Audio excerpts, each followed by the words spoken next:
ప్రపంచం కొన్నేళ్ల యుద్ధాలతో సతమతమవుతోంది. ఇప్పటికే Russia, Ukraine, Israel, Hamas, Syria యుద్ధంతో చేస్తోంది. ఇటీవలే భారత్, పాక్ మధ్య యుద్ధం జరిగింది. ఉద్రిక్తతలు ఇంకా కొనసాగుతున్నాయి.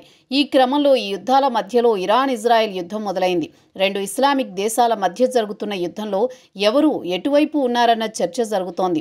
ప్రస్తుతం అమెరికా వెనుకుండి ఇజ్రాయెల్తో ఇరాన్పై దాడులు చేయిస్తోంది. ఇరాన్ అణుస్థావరాల ధ్వంసమే లక్ష్యంగా ఈ దాడులు జరుగుతున్నాయి. మరోవైపు ఇరాన్ కూడా ప్రతిదాడులు చేస్తోంది. ఇరాన్, ఇజ్రాయెల్ మధ్య 3 రోజులుగా యుద్ధం జరుగుతోంది. ఇరాన్ అణ్వస్త్రాల ధ్వంసమే లక్ష్యంగా ఇజ్రాయెల్ దాడులు చేస్తోంది. ఇరాన్ ఇప్పటికే తీవ్రంగా నష్టపోయింది. మరోవైపు ఇజ్రాయెల్ కూడా ఇరాన్ దాడులను తిప్పికొట్టే కొన్ని క్షిపణులు ఇజ్రాయెల్లో పడుతున్నాయి.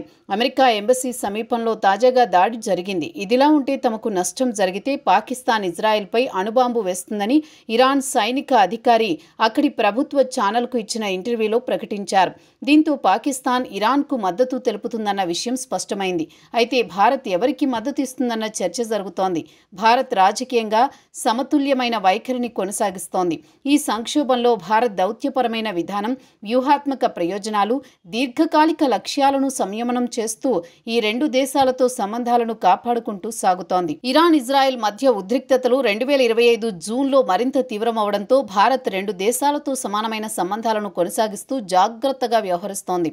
భారత్, ఇజ్రాయెల్ చర్యలను ఖండించకుండా హింసను తగ్గించి శాంతియుత సంభాషణల ద్వారా సమస్యలను పరిష్కరించుకోవాలని కోరింది. భారత విదేశాంగ మంత్రిత్వ శాఖ జూన్ 13, 14, 2025న విడుదల చేసిన ప్రకటనలు ఈ విషయంలో దేశం యొక్క స్థిరమైన వైఖరిని స్పష్టం చేశాయి. ఇరాన్తో భారత్ సంబంధాలు వ్యూహాత్మకంగా కీలకమైనవి. చమురు సరఫరా, చాబహార్ ఓడరేవు అభివృద్ధి, ఆఫ్ఘనిస్తాన్లో భారత్ ప్రయోజనాలను కాపాడడంలో ఇరాన్ ముఖ్యమైన భాగస్వామి. అదనంగా పాకిస్తాన్తో భౌగోళిక, రాజకీయ ఉద్రిక్తతలు ఎదుర్కోవడంలో ఇరాన్ ఒక మిత్రదేశంగా పనిచేస్తోంది. ఈ నేపథ్యంలో భారత్ ఇరాన్తో సంబంధాలను దెబ్బతీసే ఏ చర్యను నివారించడానికి ప్రయత్నిస్తోంది. ఇజ్రాయెల్తోనూ భారత్ సంబంధాలు రక్షణ, సాంకేతికత, వ్యవసాయ రంగాలలో బలమైన సహకారంపై ఆధారపడి ఉన్నాయి. ఇజ్రాయెల్ నుంచి భారత్ అధునాతన రక్షణ సామాగ్రి, డ్రోన్లు, సైబర్ సెక్యూరిటీ సాంకేతికతను పొందుతోంది. ఈ సంబంధాలు భారత జాతీయ భద్రతకు కీలకం. అందుకే ఇరాన్తో సంబంధాలను కాపాడుకుంటూనే ఇజ్రాయెల్తో సహకారాన్ని కొనసాగించడం భారత్ యొక్క దౌత్య విధానంలో ఒక సవాలుగా ఉంది.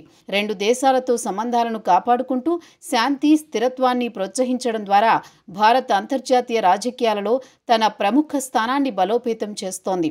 ఈ సంక్షోభం భవిష్యత్తులో ఎలా సాగినా భారత్ ఈ సమతుల్య వైఖరి దాని దీర్ఘకాలిక ప్రయోజనాలకు కీలకం కానుంది.